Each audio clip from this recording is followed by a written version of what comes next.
Network start करते हैं हम लोग। नेटवर्क का मतलब होता है pictorial presentation of a project. अगर आप एक प्रोजेक्ट को पिक्टोरियल प्रेजेंटेशन देते हो तो उसे नेटवर्क कहा जाता है। इस नेटवर्क के डायग्राम में आप प्रोजेक्ट की कॉस्ट और जो टाइम इन्वॉल्व होता है वो प्रेजेंट करते हो। मतलब एक प्रोजेक्ट कितना समय लेगा और कितनी कॉस्ट में आप उस प्रोजेक्ट को कंप्लीट कर लोगे, इसे जब हम पिक्टोरियल फॉर्म में प्रेजेंट करते हैं, ग्राफिकल फॉर्म में प्रेजेंट करते हैं, तो उसे नेटवर्क कहा जाता है। चलिए पहले डिफाइन कर लेते हैं what is this network.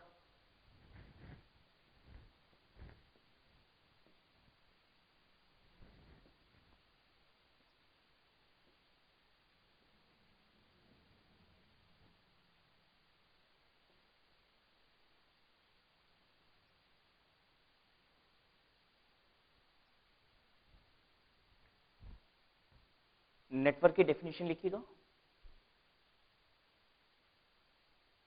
Network is a graphical arrow diagram. Network is a graphical arrow diagram explaining detail of a project, explaining detail of a project like time consumed and cost involved.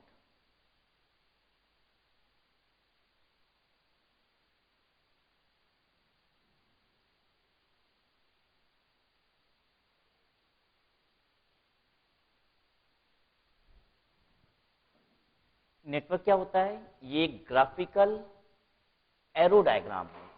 Arrow diagram क्या चीज होता है वो अभी आपको बताएंगे। ये graphical presentation है, मतलब पिक्टोरियल प्रेजेंटेशन है। इसमें आपको क्या क्या पता चलेगा? एक प्रोजेक्ट का टाइम कंज्यूम पता चलेगा और उसमें एसोसिएटेड कॉस्ट पता चलेगी। इसमें एक वर्ड हम लोग ने यूज किया, प्रोजेक्ट का टाइम कंज्यूम्ड और कॉस्ट इन्वॉल्व। तो प्रोजेक्ट क्या चीज होती है? प्रोजेक्ट का मतलब होता है sum of a number of activities that is to be undertaken. ठीक है, ढेर सारी एक्टिविटीज जब आप एक साथ करते हो तो उसे बोला जाता है प्रोजेक्ट। तो प्रोजेक्ट का मतलब है consist of a number of well defined activities. Number of activities, तो एक्टिविटी किसे कहते हैं? कोई भी काम जिसमें समय लगता है, कोई भी काम जिसको करने में समय लगता है उसे एक्टिविटी कहा जाता है। तो प्रोजेक्ट क्या होता है? प्रोजेक्ट जिसमें ढेरों सारी एक्टिविटी की जाती है। एक्टिविटी क्या चीज होती है? एक्टिविटी हर वो काम होता है जिसे करने में समय लगता है।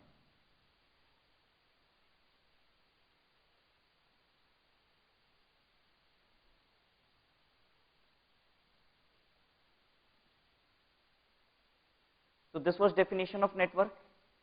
नेटवर्क पिक्टोरियल प्रेजेंटेशन होता है एक प्रोजेक्ट का, जिसमें प्रोजेक्ट का टाइम कंज्यूम्ड और कॉस्ट इन्वॉल्व पता चलती है।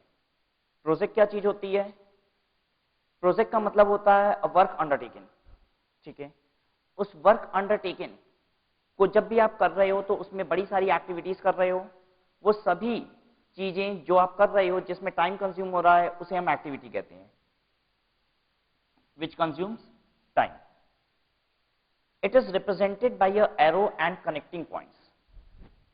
It is represented by a arrow and connecting points.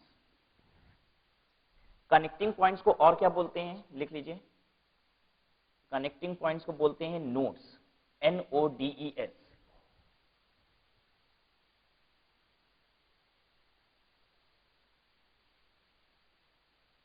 Activity represent करते हैं हम लोग एक एरो से एंड कनेक्टिंग पॉइंट से। आपको दिखाते हैं कनेक्टिंग पॉइंट किसे कहते हैं।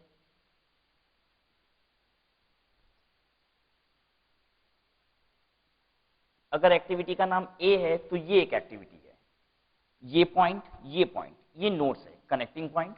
और बीच में जो हमने एक एरो बनाया है इसे हम कुल मिला के एक एक्टिविटी कहेंगे।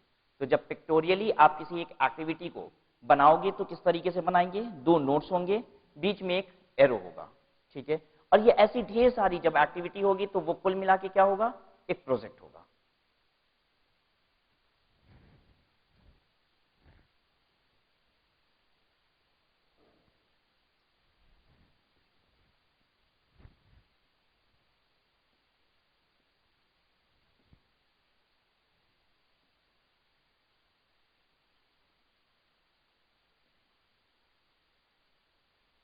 एक्टिविटीज कैसे ड्रॉ की जाती है?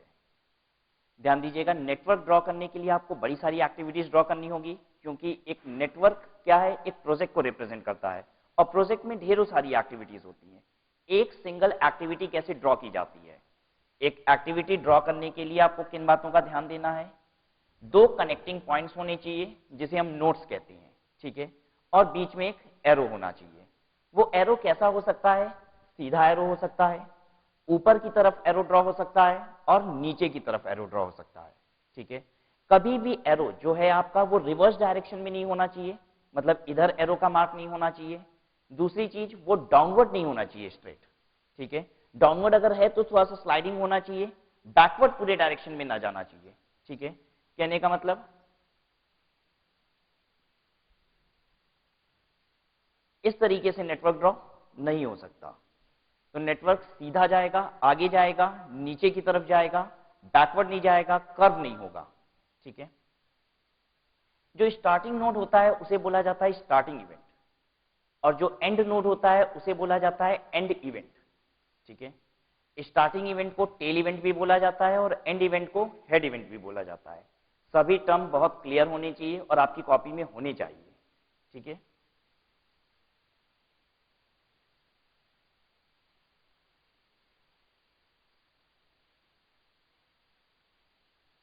जिस नोड से आपकी एक्टिविटी स्टार्ट होगी उसे बोला जाता है स्टार्टिंग इवेंट या फिर टेल इवेंट, और जहां पे आपकी एक्टिविटी खत्म होती है जिस नोड पे, उसे बोला जाता है एंड इवेंट या फिर हेड इवेंट।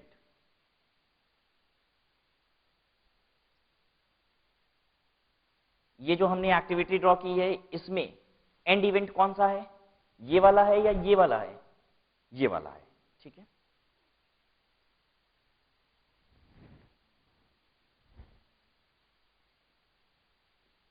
अब हम देखने जा रहे हैं कि एक्टिविटीज कैसे ड्रॉ नहीं हो सकती है।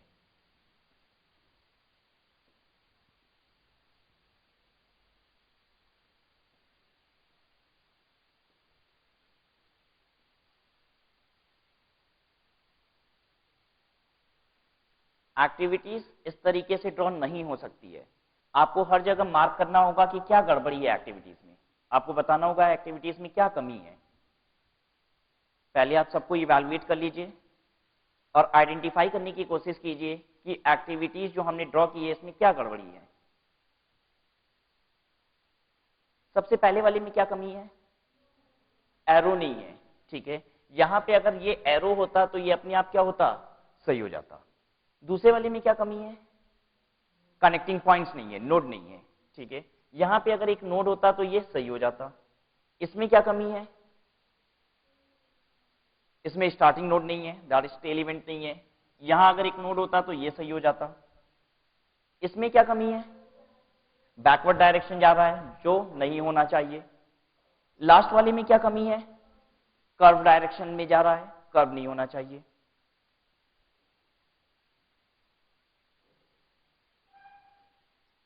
तो हमने जो करेक्शन किया उस करेक्शन के बाद वो रेक्टिफाई हो गई एक्टिविटीज, ठीक है।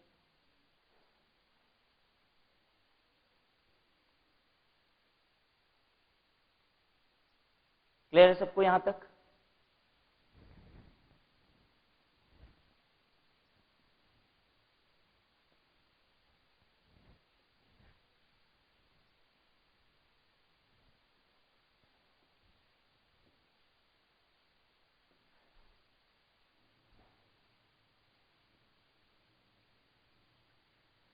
Activities may be presented in downward, upward और straight forward direction.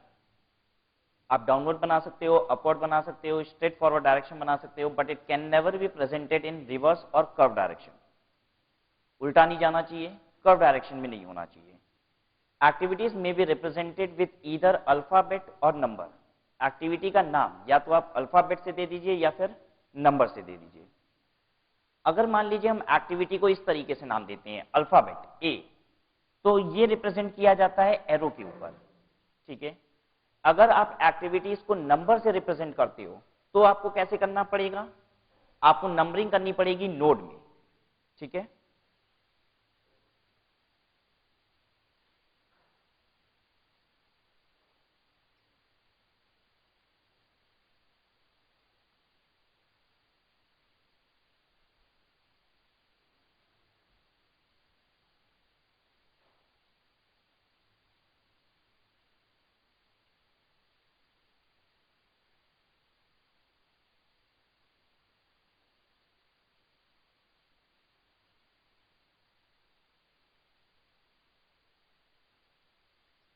Name of the activities could either be alphabet और नंबर्स। जब आप अल्फाबेट में नाम देते हो एक्टिविटी का तो अल्फाबेट को एरो के ऊपर रिप्रेजेंट किया जाता है। जब हम नंबर से नाम देते हैं एक्टिविटी का तो वो नोड में रिप्रेजेंट किया जाता है। अगर एक्टिविटी का नाम आपको ए देना है तो बस हम क्या करेंगे, दो नोड बनाएंगे, एक एरो बनाएंगे और उस एक्टिविटी के ऊपर लिख देंगे ए। ऐसी एक्टिविटी का नाम क्या है, ए है। अगर हमने एक्टिविटी बनाया है 1 और यहाँ पे नोड में 2 तो इस एक्टिविटी का नाम होगा 1-2। ठीक है, हम एक एक्टिविटी ड्रॉ करते हैं, आपको उसका नाम बताना है।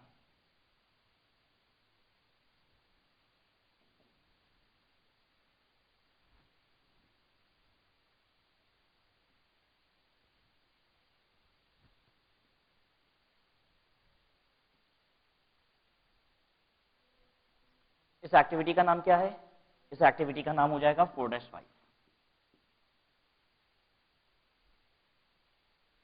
ठीक है ये बात। अगर हमें एक एक्टिविटी बनानी है जिसका नाम रखना है सी तो कैसे बनाएंगे हम,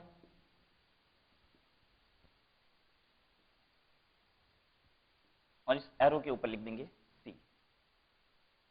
अब ये एक्टिविटी कहलाएगी C activity.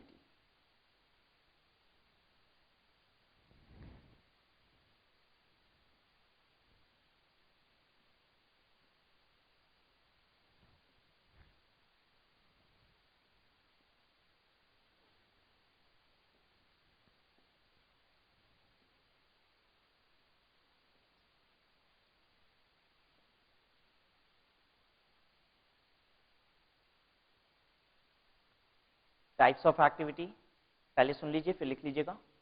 Types of activity, concurrent और पैरेलल एक्टिविटी। नाम आपको याद रखना होगा सब। कॉन्करेंट और पैरेलल एक्टिविटी का मतलब क्या होता है, अगर दो एक्टिविटी एक साथ स्टार्ट होती हैं तो उन्हें बोला जाता है कॉन्करेंट एक्टिविटी या फिर पैरेलल एक्टिविटी। ठीक है, अब यहाँ पे देखिए एक ही साथ दो एक्टिविटी स्टार्ट हो रही हैं। अगर एक साथ दो एक्टिविटी स्टार्ट हो रही हैं तो ए और बी को यहाँ पे हम लोग बोलेंगे पैरेलल एक्टिविटी। दूसरे तरीके के नाम क्या है, और preceding and succeeding activity. Preceding and succeeding किसे कहते हैं, देखिए ये पहले ए एक्टिविटी कंप्लीट की गई और उसके बाद क्या एक्टिविटी हुई, बी। तो ऐसे में हम कहेंगे B is the succeeding activity of A. B क्या है, ए के लिए सक्सीडिंग एक्टिविटी है, ए क्या है, बी के लिए प्रीसीडिंग एक्टिविटी है। जो पहले वाली activity that is preceding activity और जो बाद में हो रही है that is succeeding activity. Start and finish object terminal activity. Finish और टर्मिनल एक ही वर्ड है, फिनिश कह लीजिए या फिर टर्मिनल कह लीजिए। यहां पे स्टार्ट एक्टिविटी क्या है, इस डायग्राम में देखिए सबसे पहले कौन सी एक्टिविटी स्टार्ट हुई है, ए और बी दोनों एक साथ स्टार्ट हुई है। ठीक है, ए और बी को हम लोग स्टार्ट एक्टिविटी कहेंगे, जबकि यहाँ पे लास्ट में फिनिश कौन सी एक्टिविटी पे हो रहा है, ई एक्टिविटी पे। ई एक्टिविटी को फिनिश एक्टिविटी कहा जाएगा या फिर टर्मिनल एक्टिविटी। ठीक है, जब बताइए यहाँ पे ए और बी को कुछ और भी कहा जाएगा, क्या कहा जाएगा, parallel activity. They are parallel activity या फिर कह लीजिए कॉन्करेंट एक्टिविटी, दोनों एक साथ स्टार्ट हुई है। ठीक है, तो in this diagram A and B is starting activity, A and B is concurrent या फिर कह लीजिए parallel activity, E is our finish activity या फिर टर्मिनल एक्टिविटी। ठीक है, लिख लीजिए ये सारे एक्टिविटीज के नाम।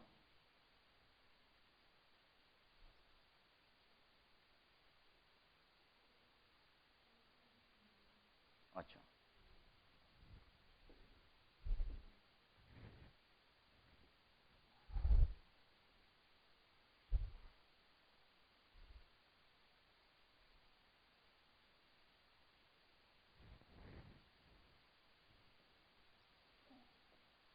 हम कर रहे हैं वापस, बस इसको थोड़ा सा मैक्सिमाइज कर दे रहे हैं आपके लिए।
आई होप ये सबका हो गया।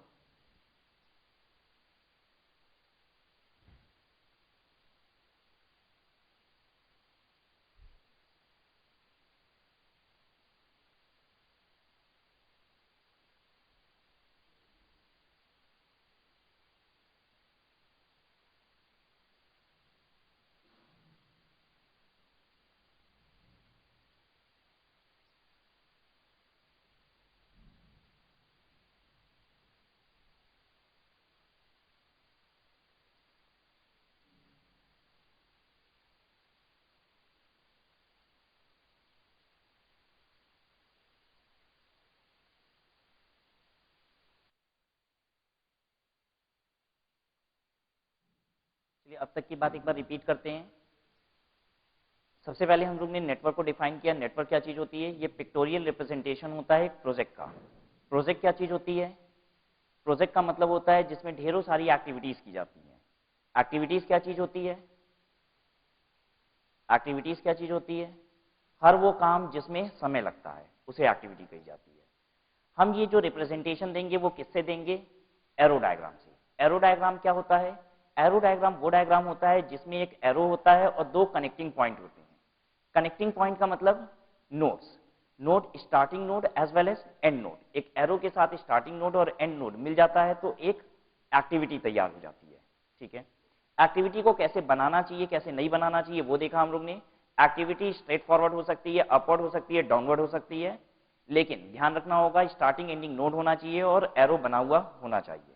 ठीक है, फिर एक्टिविटीज और किस किस तरीके की हो सकती हैं? दो एक्टिविटीज जब एक साथ स्टार्ट होती हैं तो उन्हें पैरेलल या फिर कॉन्करेंट एक्टिविटी कहते हैं। अगर एक के बाद एक एक्टिविटी है तो जो पहली वाली एक्टिविटी है, जो पहली वाली एक्टिविटी है उसे क्या कहेंगे? हाँ, अगर एक के बाद एक एक्टिविटी है तो एक दूसरे से ये अपना मीनिंग ड्रॉ करते हैं। ठीक है, यहाँ पे बी ए के लिए क्या कहलाएगी? सक्सीडिंग एक्टिविटी, जबकि ए बी के लिए क्या कहलाएगी? Preceding activity. जब दो एक्टिविटी एक साथ दिखाई दे रही है तो दोनों एक दूसरे से अपना मतलब निकालेंगे। जब बताइए इसी को आगे हम कंटिन्यू करें।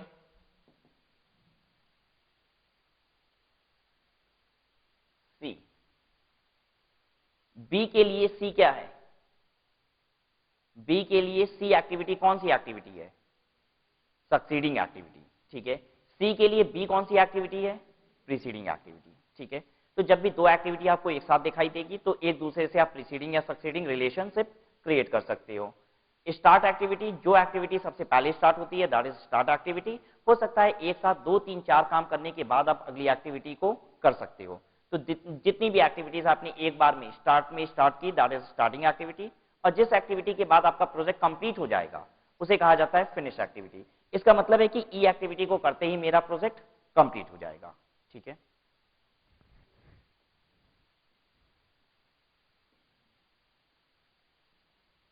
नाउ लेट अस नो कि what we have to cover in this chapter. इसमें हम लोग को पढ़ना क्या क्या है?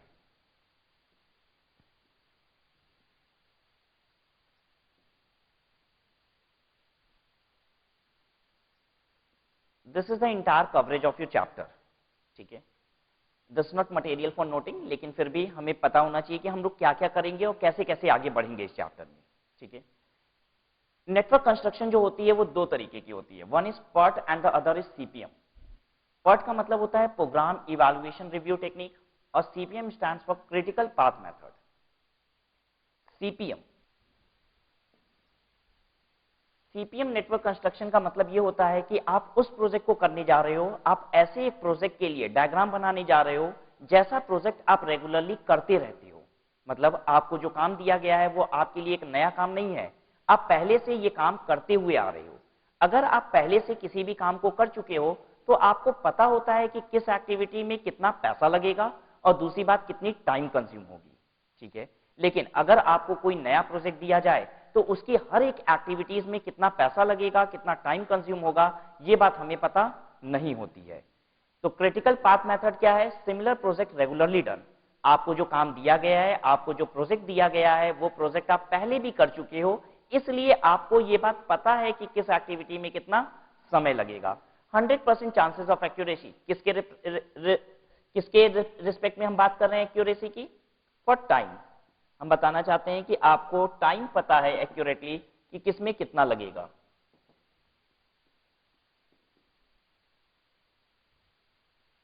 ठीक है। PERT program evaluation review technique, PERT project आप कब बनाओगे, PERT नेटवर्क कंस्ट्रक्शन हम कब करेंगे, जब हमें ऐसा प्रोजेक्ट मिला है जो अपने आप में एक नया प्रोजेक्ट है, हमने पहले कभी भी ऐसा प्रोजेक्ट नहीं किया। जब हमने कभी भी ऐसा प्रोजेक्ट नहीं किया तो हमें टाइम एक्यूरेटली नहीं पता होता किस एक्टिविटी में कितना टाइम लग जाएगा। तो ऐसे में हम लोग प्रोबेबिलिटी को यूज करते हैं और ये डिटरमिन करते हैं कि हमें कितना समय लगेगा। हम देखते हैं मार्केट में लोगों को इसमें कितना समय लगता है, नॉर्मली लोग कितना जल्दी कर लेते हैं, अगर डिले करते हैं एक एक्टिविटी में तो कितना डिले हो जाता है, और ऑन एन एवरेज कितना समय लगता है। इन सब फैक्टर्स को कंसीडर करते हुए हम ये बता पाते हैं कि हमें एक एक्टिविटी में कितना समय लगेगा। यानी जब आपको PERT दिया होता है तो हम लोग क्या यूज करते हैं, प्रोबेबिलिटी को। इनफेक्ट ये बात आप भूलोगे नहीं, PERT से ही आपको याद आ जाएगा कि इसमें क्या है, प्रोबेबिलिटी। ठीक है। और जब हम CPM नेटवर्क कंस्ट्रक्शन कर रहे हैं तो हमें सब कुछ पहले से पता है, क्योंकि ऐसा प्रोजेक्ट हम लोग रेगुलरली करते हुए आए हैं, इसलिए हमें कोई भी तकलीफ नहीं होगी ये बताने में कि किस एक्टिविटी में कितना समय लगेगा। क्रैशिंग, क्रैशिंग का मतलब होता है प्रोजेक्ट की ड्यूरेशन को कम करना। ठीक है। ये ग्राफिकल प्रेजेंटेशन बनाया ही क्यों जाता है, ये ग्राफिकल प्रेजेंटेशन बनाया जाता है दो कारणों से। एक तो हम टाइम को कम से कम करना चाहते हैं प्रोजेक्ट का, और दूसरा कॉस्ट भी कम से कम करना चाहते हैं। ठीक है। लेकिन कॉस्ट भी कम करना और टाइम भी कम करना दोनों एक साथ हमेशा पॉसिबल नहीं होता। अगर हमें प्रोजेक्ट को कम से कम समय में कंप्लीट करना है तो निश्चित है कॉस्ट अधिक लगानी पड़ती है। ठीक है। हमें स्किल्ड वर्कर्स की जरूरत पड़ती है, एट टाइम्स हमें एक साथ अधिक वर्कर्स को एम्प्लॉय करने की जरूरत पड़ती है और हमारी कॉस्ट इंक्रीज हो जाती है। ठीक है। लेकिन अगर हम प्रोजेक्ट को जल्दी कंप्लीट करते हैं तो मेरे इनडायरेक्ट खर्चे भी तो बचते हैं। जो काम 10 दिन में हो रहा था वो काम अगर 6 दिन में होने लग जाएगा तो 4 दिन के इनडायरेक्ट खर्चे तो बचेंगे हमारे। हाँ, डायरेक्ट लेबर तो 10 दिन में जितने लगते थे उतने ही 6 दिन में लगा देंगे, लेकिन इनडायरेक्ट खर्चे जो मेरे हैं वो हमारे सेव भी होते हैं। तो एट टाइम्स आपके लिए फिजिबल होता है कॉस्ट को रिड्यूस करना, और एट टाइम्स कॉस्ट रिड्यूस नहीं भी होता है। अगर मान लीजिए हम प्रोजेक्ट की ड्यूरेशन को रिड्यूस कर रहे हैं और कॉस्ट रिड्यूस नहीं भी हो रहा है, तो कंपनी एट टाइम्स कहती है ये मेरे लिए फिजिबल है, ऑप्टिमम है। वो इसलिए क्योंकि जो 3 दिन 4 दिन हमने बचाया उसमें अगर 400 रुपए से कॉस्ट बढ़ गई तो हमें फर्क नहीं पड़ता। वो इसलिए क्योंकि उस 4 दिन जो हमने बचा रखे हैं उसमें एक दूसरा प्रोजेक्ट कंप्लीट कर लेंगे जिसमें 400 नहीं 1200 रुपए कमा लेंगे। ठीक है। तो क्रैशिंग का मतलब is not the cost factor, crashing का मतलब होता है टाइम को रिड्यूस करना। क्रैशिंग का मतलब होता है टाइम को क्रैश करना, कम से कम समय में प्रोजेक्ट को कंप्लीट करना। ठीक है। लेकिन जब हम क्रैशिंग करते हैं तो कुछ बातों का ध्यान देते हैं। हम इस तरीके से क्रैश करते हैं अपनी एक्टिविटीज को जिससे हम प्रोजेक्ट की ड्यूरेशन को कम कर पाए। एक एग्जांपल से इस बात को समझिएगा।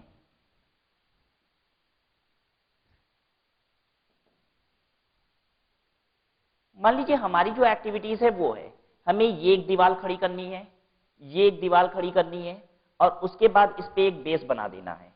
ठीक है। यही मेरा वर्क है जो हमें प्रोजेक्ट में मिल रहा है। हमें मालूम है कि इस काम को, इस वॉल को खड़ी करने में 6 दिन लगते हैं, इस वॉल को खड़े करने में 7 दिन लगेगा, और उसके बाद इस पे जो बेस हम तैयार करेंगे उसमें 5 दिन लगेगा। ठीक है। ये दोनों एक्टिविटी एक साथ स्टार्ट हो सकती है। इधर हम ये वाली वॉल भी खड़ी कराएंगे, ये वाली वॉल भी खड़ी कराएंगे, और उसके बाद दोनों वॉल जब रेडी हो जाएगी तो उस पे बेस तैयार कर देंगे। जब बताइए प्रोजेक्ट कितने दिन में कंप्लीट होगा? हाँ, कितने दिन में प्रोजेक्ट कंप्लीट होगा? 12 दिन में कंप्लीट होगा प्रोजेक्ट हमारा। ठीक है। 6 दिन में ये होगा, 7 दिन में ये होगा, तो ये दोनों तो पैरेलली ना हो रहे हैं। तो 6 दिन में ये कंप्लीट हो जाएगा, 6 दिन तो इसके भी बीत चुके, 1 दिन और इसमें लगेगा, 7 दिन लगेगा, 5 दिन में ये कंप्लीट हो जाएगा, यानी कुल मिला के प्रोजेक्ट हमारा 12 दिन में कंप्लीट हो जाएगा। ठीक है। मान लीजिए एक वर्कर ऐसा है जो ये कह रहा है कि ये वाला काम हम 6 दिन की बजाय 5 दिन में करने को तैयार हैं। जब बताइए क्या आप क्रैश करोगे इस एक्टिविटी की ड्यूरेशन को? एक वर्कर है, ये कहता है, जो ठेकेदार है, ऐसे समझिए आप कॉन्ट्रैक्ट लेते हो और ठेके पे काम दे देते हो। ठीक है। जिसको आपने ठेके पे काम दिया हुआ है वो कहता है ये वाली वॉल हम 6 दिन की बजाय 5 दिन में खड़ी करा देंगे और आपसे 500 रुपए अधिक लेंगे। क्या आप दे के 5 दिन में खड़ी कराओगे ये वॉल? नहीं। अगर हम ये दीवार 5 दिन में भी खड़ी करा देंगे स्टिल हमारे प्रोजेक्ट की ड्यूरेशन कितनी होगी? 12 दिन ही होगी। तो ध्यान दीजिएगा, हर एक्टिविटी को क्रैश करने से आपके प्रोजेक्ट की ड्यूरेशन कम नहीं होती। ठीक है। अभी हम लोग पर्टिकुलरली किसी भी चीज में एंटर नहीं कर रहे हैं, बस ऊपर ऊपर से सब चीज को समझने की कोशिश कर रहे हैं कि टर्म का मतलब क्या होता है। तो क्रैशिंग क्या होता है? प्रोजेक्ट की ड्यूरेशन को कम करना। क्या प्रोजेक्ट की ड्यूरेशन को कम करने का मतलब होता है कोई भी एक्टिविटी की ड्यूरेशन कम कर दो? नहीं, कुछ एक्टिविटीज की ड्यूरेशन को कम करने से प्रोजेक्ट की ड्यूरेशन कम हो सकती है, और कुछ एक्टिविटीज ऐसी होती हैं जिसके ड्यूरेशन को आप कम भी कर दोगे तो भी प्रोजेक्ट की ड्यूरेशन कम नहीं होगी। तो क्रैशिंग का मतलब क्या है? क्रैशिंग का मतलब है उन एक्टिविटीज के ड्यूरेशन को कम करना जिससे मेरे प्रोजेक्ट की ड्यूरेशन कम हो जाए। ठीक है, उसके बाद बात करेंगे हम लोग PERT कैलकुलेशन की। PERT कैलकुलेशन क्या चीज है? प्रोबेबिलिटी को यूज करना। देखिए, हमने आपको बताया सीपीएम में क्या होता है, हमें पता होता है कि किस एक्टिविटी को करने में कितना ड्यूरेशन लगेगा, लेकिन अगर मेरे लिए काम नया होता है तो हमें पता नहीं होता किस एक्टिविटी को करने में कितना समय लगेगा, तो हमें ये समय कैलकुलेट करना पड़ता है प्रोबेबिलिटी को यूज करते हुए, तो इसे कहा जाता है PERT कैलकुलेशन। ठीक है, now lastly that will study in this chapter is float calculation. Float calculation का मतलब होता है कौन सी एक्टिविटी में हम कितना डिले भी कर दें तो भी मेरे प्रोजेक्ट का ड्यूरेशन बढ़ेगा नहीं। फिर से सुनिए, फ्लोट क्या चीज होती है? फ्लोट का मतलब होता है कितनी गलती माफ है। फ्लोट का मतलब है कितनी गलती माफ है। ठीक है, हम टेक्निकल लैंग्वेज में बात नहीं कर रहे हैं, ये एकदम आम साधारण भाषा में बात कर रहे हैं। कितनी गलती माफ है? देखिए, गलती माफ कहां पे नहीं होगी? इस पूरे प्रोजेक्ट में कौन सी गलती आप माफ नहीं करोगे? जिसको हमने ये वॉल खड़ा करने को कहा है उसकी गलती माफ नहीं कर सकते हैं। अगर ये 7 दिन की जगह 8 दिन कर दिया तो पता है प्रोजेक्ट कितना हो जाएगा? 12 की जगह 13 दिन। जो ये काम कर रहा है 5 दिन में ये बेस तैयार करेगा दोनों वॉल के ऊपर, वो अगर 5 दिन की जगह 6 दिन लगा दे उसकी गलती माफ कर दोगे? नहीं, प्रोजेक्ट ड्यूरेशन बढ़ जाएगा। किसकी गलती माफ करने योग्य है? बस इसकी गलती माफ की जा सकती है। अगर ये 6 दिन की जगह 7 दिन कर देगा तो गलती माफ हो सकती है, अगर 6 की जगह 8 दिन कर दे तो गलती माफ कर दोगे? नहीं, तब तो प्रोजेक्ट की ड्यूरेशन बढ़ जाएगी। तो फ्लोट का मतलब क्या है? फ्लोट का मतलब होता है प्रोजेक्ट की ड्यूरेशन को बिना बढ़ाए कौन सी एक्टिविटी की कितनी ड्यूरेशन बढ़ जाएगी कि आपको फर्क नहीं पड़ेगा। ठीक है ये बात? तो कुल मिला के देखिए हम लोग इस चैप्टर में क्या क्या पढ़ने वाले हैं। हम लोग नेटवर्क को बनाना सीखेंगे, मतलब ये जो ग्राफिकल एरो डायग्राम है वो बनाएंगे। उसके बाद हम लोग प्रोजेक्ट के ड्यूरेशन को कैसे कम कर सकते हैं ये सीखेंगे हम लोग।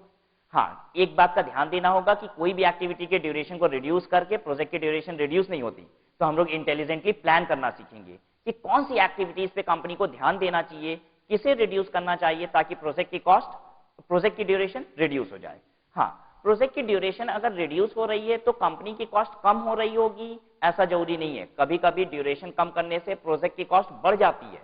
जल्दी काम कराना है तो ठेकेदार ज्यादा पैसा मांग रहा है, लेकिन कभी कभी ऐसा भी होता है कि अगर आप जल्दी काम करा लोगे तो जो समय सेव करोगे उसमें आप दूसरे पैसे कमा सकते हो, नए प्रोजेक्ट को टेकअप कर सकते हो और अधिक पैसे कमा सकते हो। तो कभी कभी कंपनी अगर प्रोजेक्ट की ड्यूरेशन रिड्यूस हो रही है, कॉस्ट बढ़ भी रही है, तो उसे क्या करती है? कंसिडर करती है। ठीक है, PERT कैलकुलेशन का मतलब यह है कि हमें प्रोजेक्ट की ड्यूरेशन सही से पता नहीं है क्योंकि हमने कभी भी ऐसी एक्टिविटीज की नहीं है। तो ऐसे में एक्टिविटी में कितना समय लगेगा प्रोबेबिलिटी को यूज करते हुए निकालना। फ्लोट का मतलब है कितनी देर किस एक्टिविटी में हो जाए ताकि प्रोजेक्ट की ड्यूरेशन बढ़े ना। ठीक है, चलिए स्टार्ट करते हैं विथ नेटवर्क कंस्ट्रक्शन। अब पहले जो आप नेटवर्क कंस्ट्रक्शन कर रहे हो वो कौन सा कर रहे होगे जब बताओ? PERT करना शुरू करेंगे या सीपीएम? सीपीएम निश्चित है, पहले हम उन प्रोजेक्ट्स को बनाने जा रहे हैं जो हम रेगुलरली करते रहते हैं, जिसमें ड्यूरेशन हमें आराम से पता है, परफेक्टली पता है। चलिए देखिएगा क्वेश्चन नंबर 1।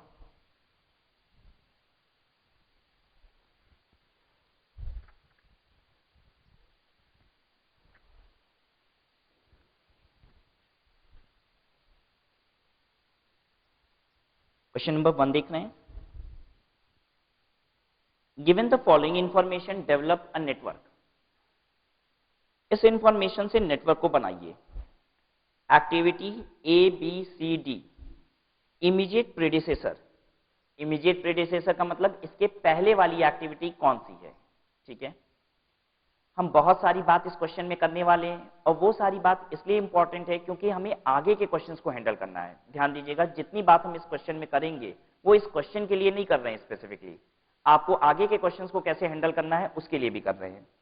ए और डी के सामने देखिए इमीडिएट प्रेडिसेसर कॉलम में कुछ भी नहीं लिखा हुआ है, जबकि सी और डी एक्टिविटी के सामने लिखा हुआ है इमीडिएट प्रेडिसेसर कि इसके पहले की एक्टिविटीज कौन है। ठीक है, बस इस क्वेश्चन को अंडरस्टैंड कीजिए और हमें बताइए कि स्टार्टिंग एक्टिविटी कौन सी है। ए और बी। जिस एक्टिविटी के इमीडिएट प्रेडिसेसर कॉलम में कुछ नहीं होता है वो एक्टिविटी कौन सी होती है? Starting activity. देखिए अभी ये सब कुछ इंटरप्रेट करना बहुत आसान लग रहा है, लेकिन जब एक बड़ा एरो डायग्राम होगा, मतलब वो प्रोजेक्ट जिसमें ढेरों सारी एक्टिविटीज होंगी, तो ये सब कुछ भी दिखाई नहीं देता, छिप जाता है। ठीक है, तो चलिए लिखिए इस बात को, स्टार्टिंग एक्टिविटी हम कैसे रिकॉग्नाइज करेंगे? हेडिंग दीजिएगा recognising starting activity, recognising starting activity.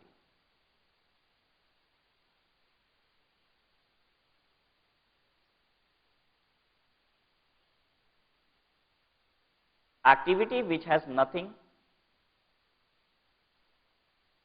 activity which has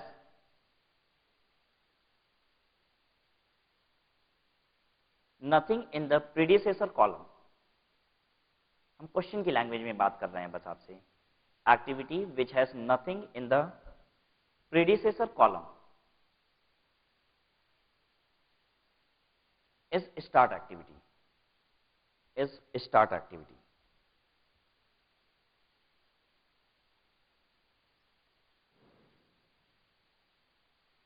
अच्छा, फिनिश एक्टिविटी कौन सी है इसमें से? सीओडी। वो एक्टिविटी जो प्रीडिसेसर कॉलम में होती ही नहीं है, जो एक्टिविटी प्रीडिसेसर कॉलम में नहीं दिख रही है, वो एक्टिविटी कौन सी होती है? Finish activity. ठीक है, अगर सीओडी भी प्रीडिसेसर कॉलम में होता तो इसका मतलब ये है कि सीओडी के बाद भी कोई एक्टिविटी है। अगर कोई एक्टिविटी प्रीडिसेसर कॉलम में ना दिखे तो वो कौन सी एक्टिविटी है? Finish activity. ठीक है, लिखिए recognising finish activity, recognising finish activity.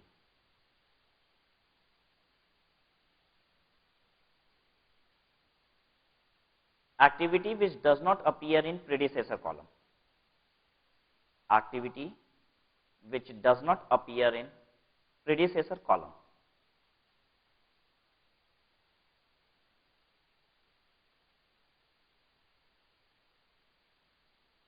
is finish activity।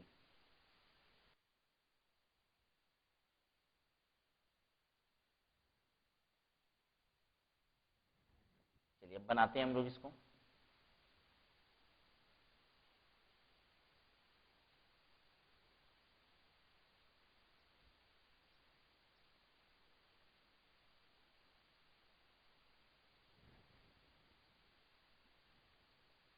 देखिए कौन कौन सी एक्टिविटीज हैं।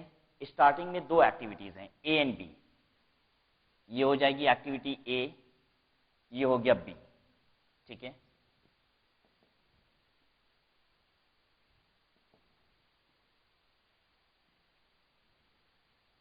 This is A and this is B.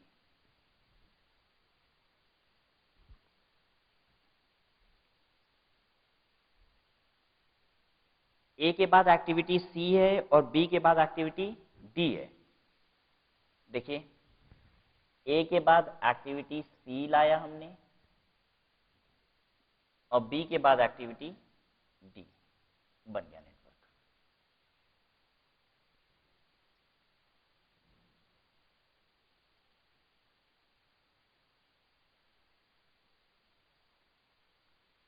तो देखिए हमें ध्यान देना होगा कि जो एक्टिविटी स्टार्ट एक्टिविटीज है वो एक नोड से स्टार्ट होनी चाहिए और जो एक्टिविटी आपकी फिनिश एक्टिविटी है वो एक नोड पे आके खत्म होना चाहिए।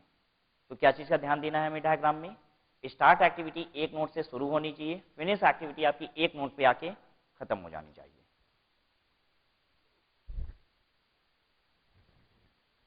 क्वेश्चन नंबर 2 देखिएगा।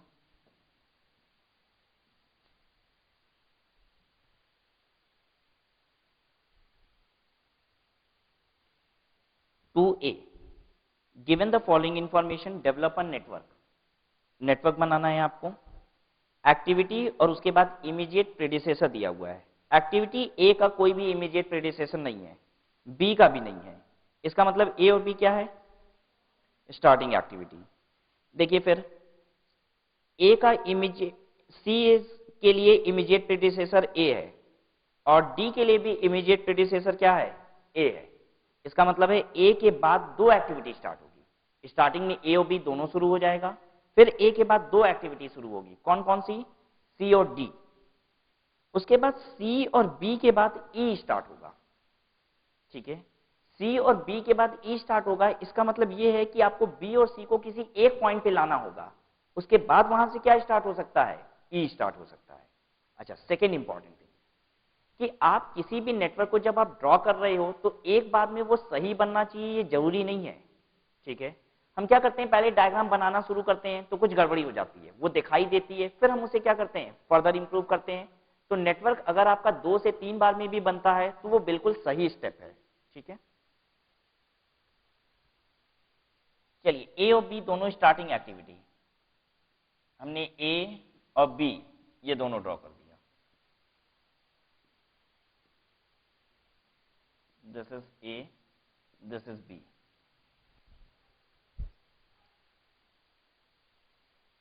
ठीक है।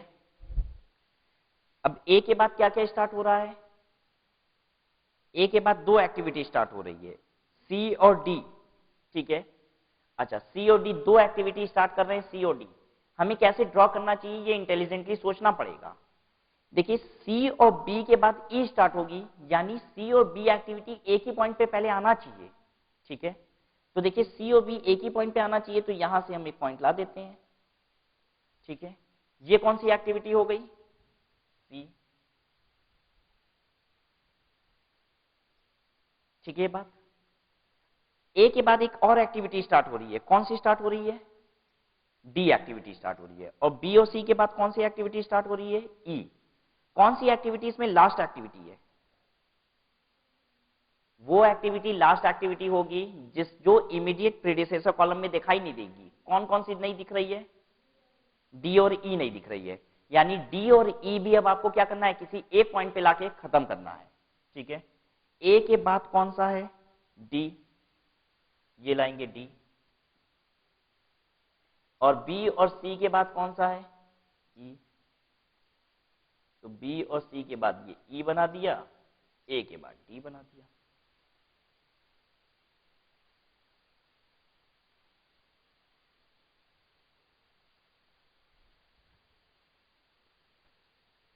किसी को कोई परेशानी हो रही है इसमें,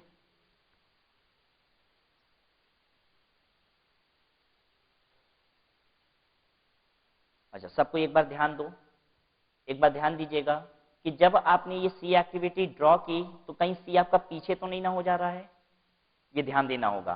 क्योंकि हमेशा एक्टिविटी कैसे बननी चाहिए,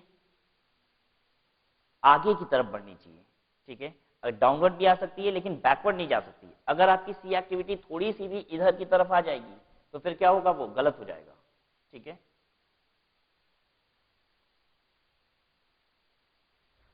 चलिए अगला क्वेश्चन देखिए, हम लोग 3-4 क्वेश्चन देख लेंगे। नहीं नहीं, इसमें बहुत सारी चीज सीखनी है, बस जितना अभी करते जा रहे हैं उसको देखिए। नहीं नहीं, ये कितने बहुत सारे तरीके से बन सकता है, आपका एरो ऐसे ही जाए ऐसा कोई जरूरी नहीं है। चलिए आइए इसी को और भी तरीके से बनाते हैं।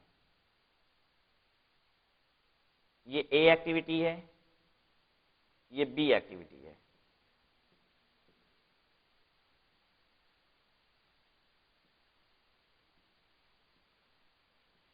ये कौन सी एक्टिविटी हो गई, सी, डी और ये ई, ये वाली एक्टिविटी डी और ये वाली एक्टिविटी ई। ये लीजिए, ये बन गया, ठीक है। आप भी बनाइए अल्टरनेटिव, ठीक है।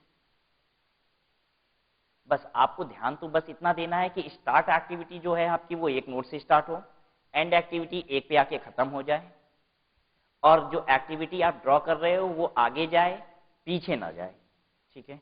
अप और डाउनवर्ड जा सकती है।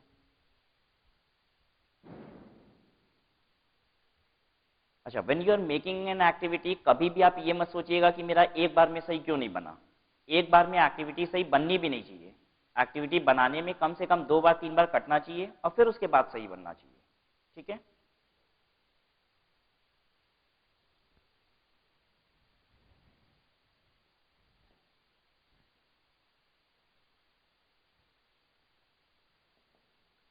चलिए look at question 2B।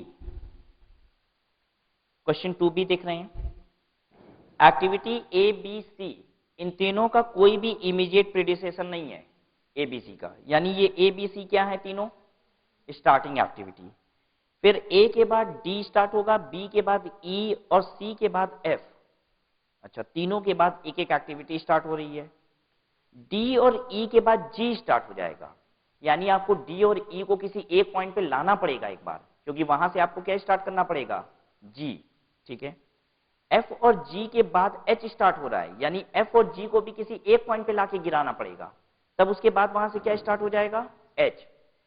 Starting activity A B C है, एंड एक्टिविटी बता दीजिए हमें, H is the last activity. ठीक है, एच बस ऐसी एक्टिविटी है जो इमीडिएट प्रीडिसेसर कॉलम में नहीं दिख रही है। चलिए अपने से बनाइए इसे।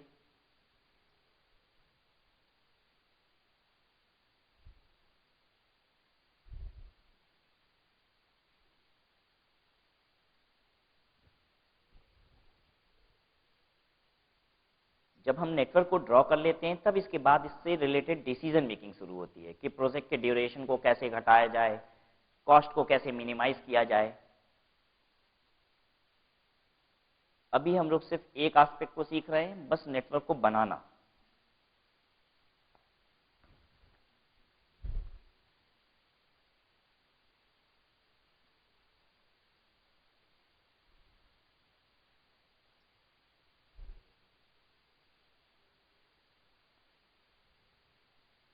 कुछ ना कुछ बनाइए।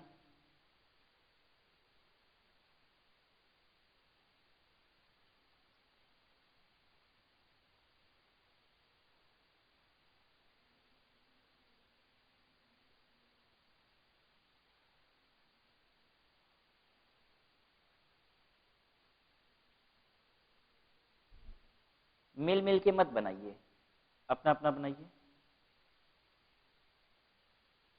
हो गया?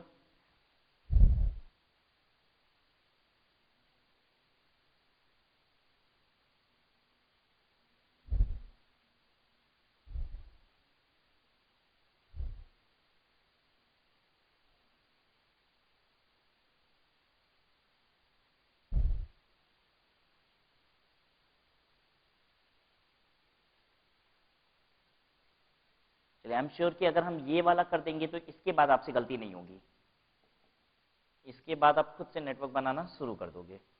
This is 2B।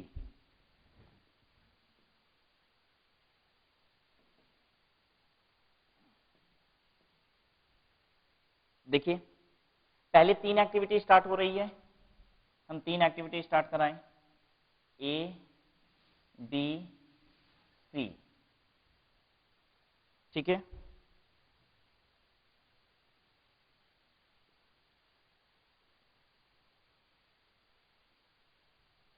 आपको ये सब भी ध्यान देना है, एरो आपसे छूटना नहीं चाहिए। ए बी सी 3 एक्टिविटी हो गई, ए बी सी।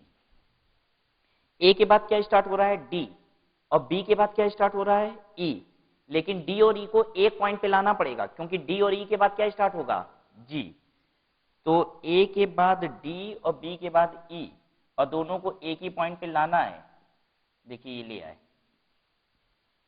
ये है डी और ये है ई। ठीक है, ये बात। सी के बाद क्या है, सी के बाद एफ है, और डी और ई के बाद क्या है, जी है, और एफ और जी को दोनों को एक पॉइंट पे लाना है हमें। बड़ी अच्छी बात है। इसके बाद जी है, और सी के बाद हमारा क्या है, एफ है, और दोनों को एक ही पॉइंट पे लाना है। ये ले आए।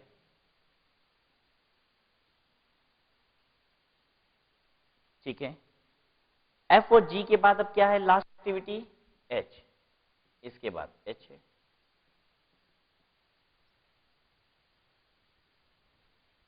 जब देखते उन्हें कितनों ने एकदम सही बनाया।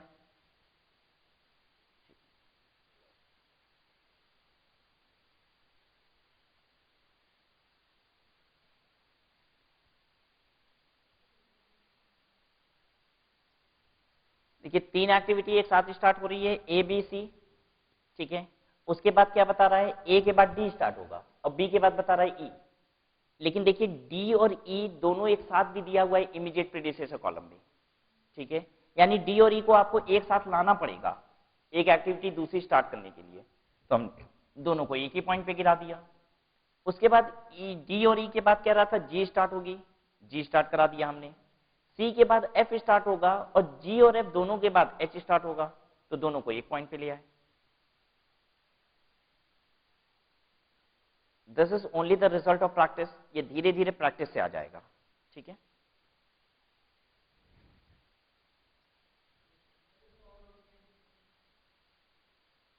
बस देखने में थोड़ा सा डिफरेंट दिखाई देगा और क्या। अब इसको हम थोड़ा सा और ऊंचा बना देंगे बस। हाँ लाओ अभी देखो करा रहे, नहीं किसी से कनेक्ट नहीं हो सकता। H is the last activity, ठीक है, एच लास्ट एक्टिविटी है, तो कहीं और ले जाके कैसे कनेक्ट कर सकते हो, अलग से वो दिखना चाहिए, ठीक है। और सुंदर बना देते हैं, इसका कहना है सर थोड़ा सा डिफरेंट बना दीजिए।